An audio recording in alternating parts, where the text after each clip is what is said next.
আসসালামু আলাইকুম। আমার প্রিয় বন্ধু, শুভাকাঙ্ক্ষী এবং আমার প্রিয় দেশবাসী, প্রিয় শ্রোতাবৃন্দকে জানাই শুভেচ্ছা, শুভরাত্রি। প্রিয় শ্রোতাবৃন্দ, আমি অহিংস আনোয়ার কে মোর্শেদ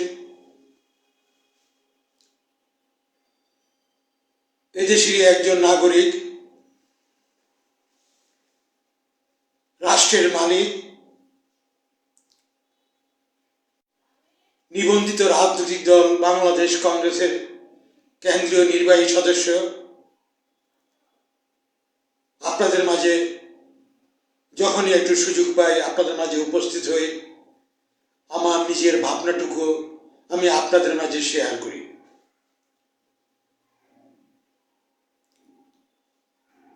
প্রিয় শ্রোতাবৃন্দ, আমাদের এই প্রিয় মাতৃভূমিতে আজ আমরা কোনো ক্ষেত্রে, কোনো স্তরে আমরা অন্তত বলতে পারি না যে আমরা ভালো আছি। এখনই যে শুধু তা না, সে 1971-এ আমরা সশস্ত্র সংগ্রামের মাধ্যমে এই স্বাধীন সার্বভৌম এই রাষ্ট্রটি পাওয়ার পর আজও আমরা একটা অস্থিরতার ভিতরে কাটাচ্ছি। কেউ আমাদেরকে সুষ্ঠু, সুন্দর জীবনযাপন করার মতো ব্যবস্থা করে দিতে পারেনি। 55 বৎসর যাবতীয় আমরা সবসময় একটা বেকার অবস্থার ভিতরে ছিলাম। তবে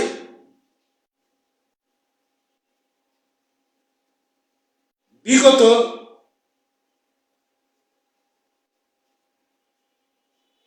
2024-এর 5 আগস্টের কয়েকদিন আগ থেকে শুরু করে বর্তমান আজকে পর্যন্ত, এবং তার কতদিন চলবে জানি না, এইরকম ভয়ঙ্কর অবস্থা আমরা দেখিনি।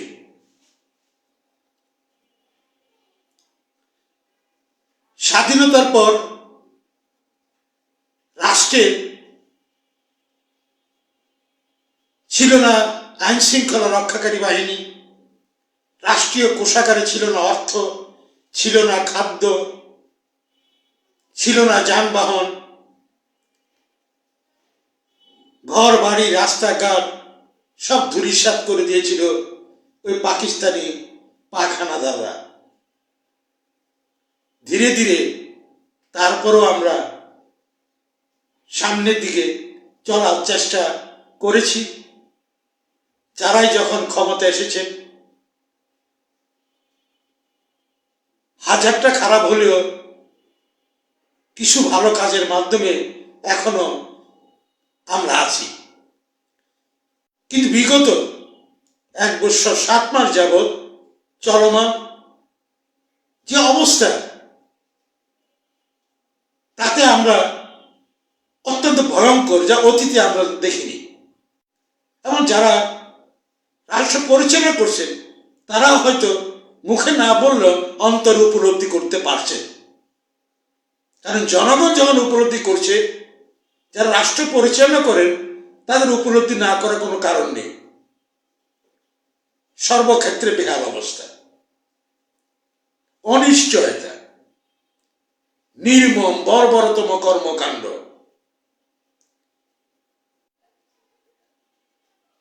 অপরাধ যেন এক কোভিড মহামারীর মতো বেড়েই চলছে। যেই ধরনের অপরাধ পূর্বেও এর তো জঘন্য অপরাধ বাংলাদেশে ঘটেনি। এখন নতুন নতুন অপরাধের চিত্র, ধরন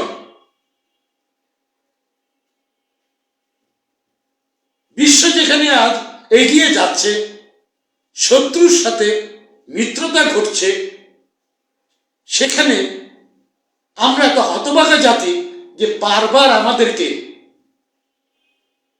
অদৃশ্য ভয়ঙ্কর কোন দস্যু জন্তুরা আঘাত করছে। এই আঘাতে আঘাতে প্রতিঘাতে আজ আমরা জর্জরিত। কোনো কিছুতে আমরা ন্যূনতম স্বস্তি পাচ্ছি না। প্রিয় শ্রোতাবৃন্দ, আমি যখন আজকে এই 20 তারিখে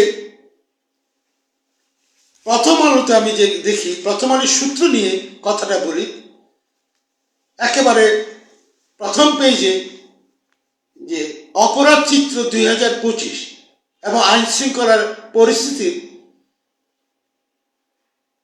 একটা বিবরণ দিয়েছেন।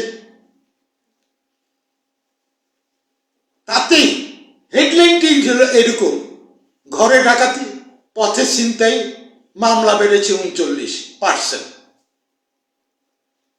2024 সালের তুলনায় 2025 সালে চুরির মামলা বেড়েছে 12%, ডাকাতির মামলা 33%, ছিনতাই দস্যুতা 37%, অপহরণের মামলা বেড়েছে 71%।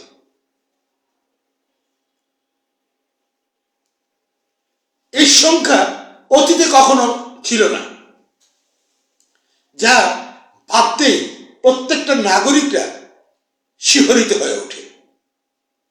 এরপরে যদি আসি, এই তো গেল বাংলাদেশের অপরাধ চিত্র, আইন শৃঙ্খলা পরিস্থিতি। কোথায় আইন শৃঙ্খলা? প্রতিনিয়ত আমরা সোশ্যাল মাধ্যম দেখছি, যা আমাদের গণমাধ্যমের, যেমন সত্যিকার যে গণমাধ্যম আছে, দৈনিক পত্রিকা এবং আমাদের যেটা বিভিন্ন ইলেকট্রনিক্স মিডিয়াতে, এগুলি কিন্তু প্রকাশ হচ্ছে না। বিভিন্ন অমন্বয়ক সমন্বয়ক নামধারী এই জনতা সেই জনতা নামধারী যেখানে সেখানে যে নৈরাজ্য করছে, এই যে আজকে সোশ্যাল মিডিয়ায় দেখা গেল, একটা না, যান এলাকায় যান, বিভিন্ন জায়গায় যারা ঘুরেন দেখেন, একটু ভাবেন, প্রতিনিয়ত পাবেন। তার পাশাপাশি মানুষের কাছে অর্থ নেই, ব্যবসা বাণিজ্য স্থবির, মিল কারখানা বন্ধ, বেকারত্ব এত ভয়ঙ্কর অবস্থা পৌঁছেছে, রাষ্ট্রের কোষাগারে অর্থ, যে গ্যাস এলপিজি না হলে চলে না, সেই এলপিজি গ্যাস বিদেশি হাঁস মুরগিরা খেয়ে ফেলেছে, নাকি তাদের নিয়োগকৃত দালালরা বাংলাদেশে তারা খেয়ে ফেলেছে? এলপিজি গ্যাস পাওয়া যায় না, যাও পাওয়া যায়, যা পূর্বে বিগত 1 মাস পূর্বেও 1200 থেকে 1500, বর্তমানে 2300 থেকে 2800, তাও পাওয়া যায় না। তাহলে কি বিদেশি হাঁস মুরগিকে খেয়ে ফেললো? এবং তাই বিদেশি হাঁস মুরগিদের নিয়োগকৃত এই দেশীয় চোর বাটপার দালালরা খেয়ে ফেললো। জনগণের তো বেহাল অবস্থা, যাতে ঘর বাড়ি রান্না চলে, ছোটখাটো রেস্টুরেন্টগুলিতে, বড় রেস্টুরেন্টগুলিতেও এলপিজি গ্যাস সিলিন্ডার চলে, বিদেশি হাঁস মুরগিরা এটা খেয়ে ফেললো।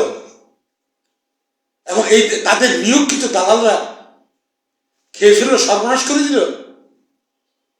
আমরা গ্যাস চাই, সিলিন্ডার চাই। আর যে অপরাধ ঘটে যাচ্ছে প্রতিনিয়ত, এটার আমরা যারা কর্তা ব্যক্তিরা আছেন তাদের মুখ দিয়ে এগুলো শোনা যায় না। এই জনতা সেই জনতা নামধারী, যা খুশি তাই, জীবন্ত মানুষকে ঝুলিয়ে আগুন, লাশ পর্যন্ত রক্ষা নাই, লাশ থেকে তুলে আগুন, কবরও রক্ষা নাই, কবরে আগুন। অপরাধ চিত্রে আর কি কথা বলা যায়? সারা দেশে ভয়ঙ্কর অবস্থা। এই অবস্থা থেকে উত্তরণ কে করবে? একমাত্র উত্তরণ করতে পারে জনগণ। জনগণ মানে জনগণের প্রতিনিধি। অথচ এই রাষ্ট্রে আজ ইউনিয়নের মেম্বার, চেয়ারম্যান, কমিশনার, মেয়র, জেলা, উপজেলা, স্থানীয় সরকারের কোনো প্রতিনিধি নেই, জনপ্রতিনিধি শূন্য। রাস্তাঘাটে বেরোনো যায় না, ময়লা আবর্জনা, চুরি, ডাকাতি, ছিনতাই, খুন, খারাপি, ধর্ষণ, ভিন্ন ধর্মাবলম্বীদের উপরে নির্যাতন, মুসলমান হয়ে আমরা মুসলমানের উপরে যে নির্যাতন, যে ভয়ঙ্কর চিত্র, এটা আমাদেরকে ভাবিয়ে তুলছে। কিন্তু ওনাদেরকে ভাবাচ্ছে কিনা একমাত্র ওনারা জানেন। আমার মনে হয় না যে ওনারা ভাবেন, এই বাংলাদেশকে নিয়ে ভাবেন না। আমার মনে হয় যারা বেহাল তবিয়তে আছেন তারা রাষ্ট্রটিকে সর্বনাশ করতে ব্যস্ত রয়েছেন। তাই তো আমরা যারা রাষ্ট্রের মালিক, এই দেশের জনগণ, আমাদের হৃদয়ে রক্তক্ষরণ প্রতিনিয়ত, শুধু আমাদের চোখের পানি ছাড়া আর কিছুই আমরা দেখছি না। ক্রয় কেনাকাটা, এক মুঠো সবজি কিনবো, তাও যেন ভয়ঙ্কর অবস্থা। চাকরি বাকরি করে কোন রকম আমরা চলে গেলে এই জাতি অনেক খুশি, প্রতিটা দিন অতিবাহিত করতে পারলে সেটি আর একটা শোয়ার জায়গা, ঘুমানোর জন্য একটু জায়গা হলে খুশি, সেই জায়গা তাও সম্ভব নয়। অথচ কথাগুলি বলতে গেলে নাকি কারো গায়ে লাগে। রাষ্ট্র কিভাবে যাচ্ছে একটু উপলব্ধি হচ্ছে না। ক্ষমতা ক্ষমতা ক্ষমতা দিয়ে কি? রাষ্ট্রই যদি না থাকে, রাষ্ট্রের জনগণ যদি না থাকে, রাষ্ট্রই যদি সর্বাঙ্গে ক্যান্সার ঢুকে দেওয়া হয়, আর জনগণই যদি না থাকে, রাষ্ট্রের ক্ষমতা দিয়ে কি করবে? আঙ্গুল চুষবে আর রাষ্ট্রের মাটি বিক্রি করে করে পকেটে ডলার ঢুকাবে, ইউরো ঢুকাবে, দেরাম ঢুকাবে, ওই পাকিস্তানি রুপি ঢুকাবে, এই তো। আর কি? রাষ্ট্রের ভয়ঙ্কর অবস্থা, যে অপরাধ চিত্র দেখলাম। তাই একটি কথাই বলবো, রাষ্ট্রে আমরা ভালো নেই, রাষ্ট্র সঠিকভাবে চলছে না। সঠিক নেতৃত্ব ছাড়া, জনপ্রতিনিধি ছাড়া রাষ্ট্র চলতে পারে না। তাই জনগণকে বলবো, আপনারা একটু সচেতন হন, একটি সংবিধানের একটি বই সাথে রাখুন, একটু পড়ুন, জানুন, বুঝুন, অন্যায় অপরাধ যেখানে থাকে প্রতিবাদ করুন, প্রতিরোধ করুন, তবে অহিংস জ্বালাও পোড়াও নৃশংস বর্বরতার মাধ্যমে নয়, অহিংস পদ্ধতি।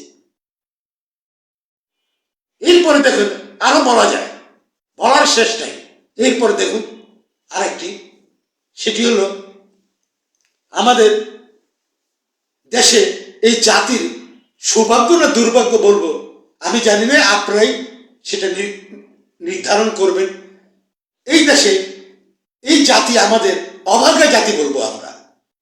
আমাদের দুইবার হানা ভোটের অভিজ্ঞতা রয়েছে, এবং এই হানা ভোট দিয়ে এই রাষ্ট্রের, এই কল্যাণের, রাষ্ট্রের জনগণদের কতটুকু লাভবান হয়েছে জনগণ একটু বিচার বিবেচনা করুন। কল্যাণকর কি ঘটেছে অভিজ্ঞতা রয়েছে। আমি অহিংস আনোয়ারকে মোর্শেদ, প্রথমবারের হানা ভোটের স্বাধীনতার পর, ৭১-এর পর, ৭৫-এর পর যে হানা ভোটটি হয়েছে, কেন্দ্রে গিয়ে দেখার সৌভাগ্য হয়েছে কিভাবে ব্যালট নিয়ে হা হা হা হা মারছে। এর পরবর্তীতে যে সরকারটি এসেছে সে একটা হানা ভোট করেছে, আর আমি নিজে কেন্দ্রে গিয়ে গিয়েছি।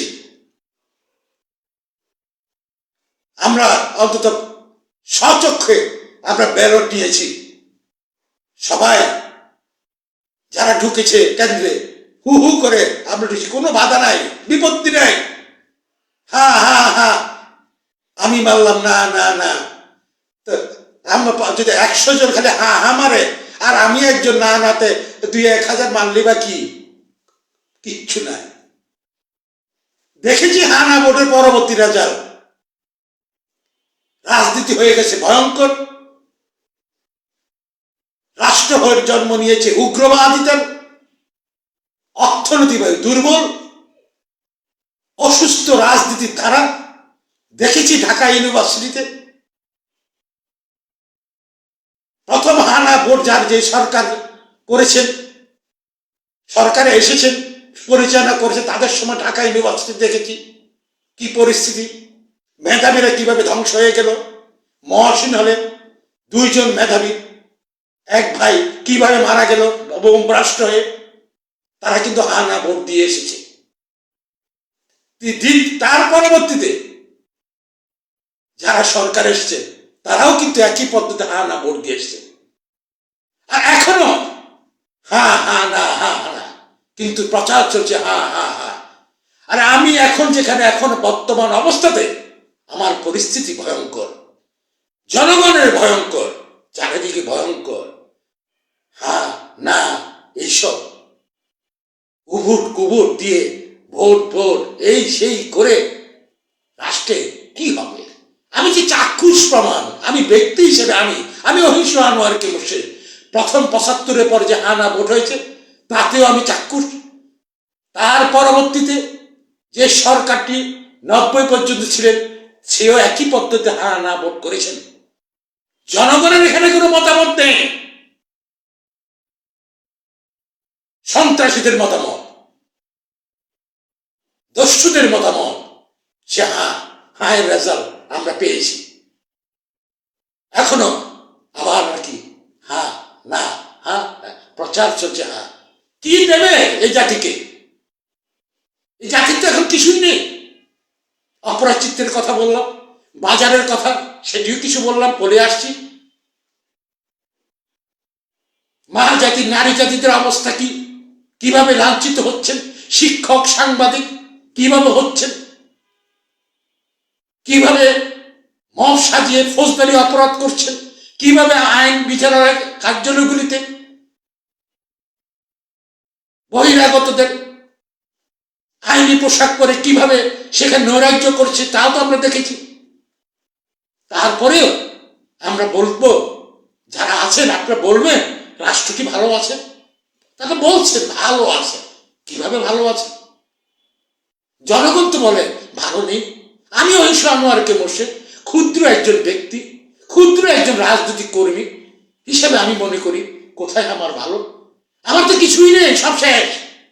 অসুস্থ হয়ে গেলে এই ওষুধ কেনার পয়সাও নেই আমার। 18 দিন গ্রামে গঞ্জে বিভিন্ন জায়গা ঘুরে এসেছি, হাহাকার ছাড়া কিছু নেই। রাস্তা ভেঙে গেছে, বন্যাগ্রস্ত এলাকা হাহাকার, বীজ নেই, এই নেই, আর কি বলবো? তাই আর না, আর না, তো একটা কাজ করি না, একটা সুন্দর একটা নাটক বা সিনেমা তৈরি করে না নিয়ে, যেন অন্তত বিশ্বের নাম করা চলচ্চিত্র অ্যাওয়ার্ডটি পাওয়া যেতে পারে। বাংলাদেশে না ভোট ২বার ঘটেছে, আবারও ঘটবে। কি ঘটে কি হয় আমরা দেখেছি। জনগণ আমরা বর্তমানে আমাদের আমও নাই, সালাও নাই, আমাদের কোনো গাইডিয়ান নেই। আমরা রাষ্ট্রের জনগণ, রাষ্ট্রের মালিক, আমাদের প্রতিনিধি শূন্য। এইভাবে হয় না। আমরা বাঁচতে চাই, অনেক কষ্ট হচ্ছে, তারপরে স্বপ্ন দেখি বাঁচার জন্য, দস্যুদের হাত থেকে মুক্ত হওয়ার জন্য, দালালদের হাত থেকে মুক্ত হওয়ার জন্য, চোর বাটপারদের হাত থেকে মুক্ত হওয়ার জন্য। বিদেশি দালালদের বাংলাদেশি হয়েও এই দেশটাকে সর্বনাশ যারা করে, তাদের একটু মায়া হয় না? একটু কষ্ট লাগে না? জনগণ আর সর্বশান্ত। তাই না না এগুলি করে কিচ্ছু হবে বলে মনে হয় না। মেহরবানি করে জনগণের দিকে তাকান। দেশের মাটিতে এখনো ৭১-এর মুক্তিযোদ্ধাদের রক্ত শুকায়নি। আর স্বাধীন সার্বভৌম রাষ্ট্র কারো দয়ায় আসেনি, রক্তের মাধ্যমে এসেছে। জনগণ এভাবে মরে যেতে পারে না। জনগণ না বাঁচলে কারো থাপড় থাকবে না। জনগণ থাকলে দেশ থাকবে। সর্বনাশ করেন না, ভেবে চিন্তে কাজ করুন, বাঁচতে দিন আমাদেরকে। প্রিয় শ্রোতাবৃন্দ, এই তো হা আর না নামক নাটক পূর্বে আমরা দেখেছি 2বার, আবার একটি হবে। কি হবে আপনারা সেটা সিদ্ধান্ত গ্রহণ করুন। যারা রাষ্ট্র পরিষদ তারাই ভাববে, ভাবুক। আমরা জনগণ, রাষ্ট্রের মালিক, নামমাত্র আমাদের 12টা বাজাক, বাঁচতে থাকি। মরলেও আমাদের কবর হবে না, হয়তো পোড়ায় জ্বালায় দেবে, না হয় খাল বিলে পাওয়া যাবে, না হয় বঙ্গোপসাগরে ওখানে ফেলে দেবে, পড়ে যাব, না খেয়ে রাস্তার ফুটপাতে আমরা পড়ে থাকবো।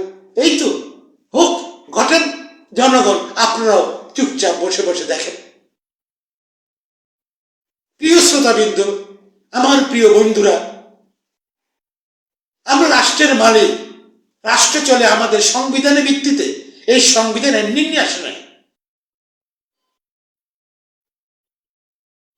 লক্ষ লক্ষ রক্তের বিনিময়ে, মা বোনদের ইজ্জতের বিনিময়ে অর্জিত আমাদের সংবিধান।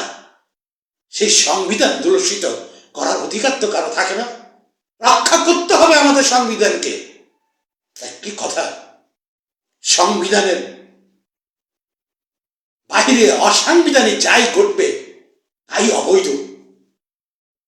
এই অবৈধতার মাধ্যমে আমাদের জনগণকে নিঃশেষ করে দেওয়ার অধিকার কেউ রাখে না। আসুন, সবার ঘরে সংবিধানটি রাখুন, একটু পড়ুন, এই নৈরাজ্য থেকে বাঁচান। কিভাবে রাষ্ট্র যারা পরিচালনা করেন, আমাদের সংবিধানে কোন ভাবে কিভাবে পরিচালনা করছেন আমরা একটু দেখি, আমরা একটু বুঝি। অসাংবিধানিক যাই কিছু ঘটবে সবই অসাংবিধানিক, অসাংবিধানিক যাই কিছু ঘটবে সবই অবৈধ। জনগণেরই সংবিধান, আর সংবিধানে একমাত্র পরিবর্তন করতে পারে, কিন্তু সংবিধান ছুঁড়ে ফেলার ক্ষমতা কারো নেই। জনগণের স্বার্থে, রাষ্ট্রের স্বার্থে হয়তো পরিমার্জন করবে জনগণ, তার মানে জনগণের প্রতিনিধি জাতীয় সংসদে, এই ছাড়া কারো কোনো উপায় নেই। তাই আসুন সবাই সচেতন হই। আমরা ভেয়াল অবস্থার ভিতরে আছি। অসাংবিধানিক কর্ম যাই অবৈধ হবে, অসাংবিধানিক ভাবে যত কর্মই ঘটুক তাই অবৈধ। সারা বাংলাদেশে যেখানে অন্যায় সেখানেই প্রতিবাদ, প্রতিরোধ। তবে যে শিক্ষা 17 মাসে আমরা পেয়েছি, জ্বালাও পোড়া নৃশংস বর্বরতম, সেভাবে নয়, অহিংসভাবে। শুধু বিবেককে জাগ্রত করুন, জিজ্ঞেস করুন যে কি করছেন আপনারা। এই রাষ্ট্রটিকে, আমাদেরকে, এই দেশের জনগণকে একটু বাঁচতে দিন। এই দেশ কারো দয়ায় নয়, কারো দালাল হয়ে বেঁচে থাকতে চায় না। এদেশে সম্মানিত নাগরিক, রাষ্ট্রের মালিকেরা নিয়ে ন্যায্য হিস্সা পেতে চায়। সে হিস্সা দিতে হলে দেশপ্রেমিক লাগবে। তাই ভালো থাকুন, সুস্থ থাকুন, নিজের প্রতি খেয়াল রাখুন, অন্যায় অবিচার যারা করে তাদের প্রতি লক্ষ্য রাখুন, নিজেরা সাবধানে থাকুন, ভালো থাকুন। আমি অহিংস আনোয়ারকে মোর্শেদ, আমার জন্য দোয়া করবেন।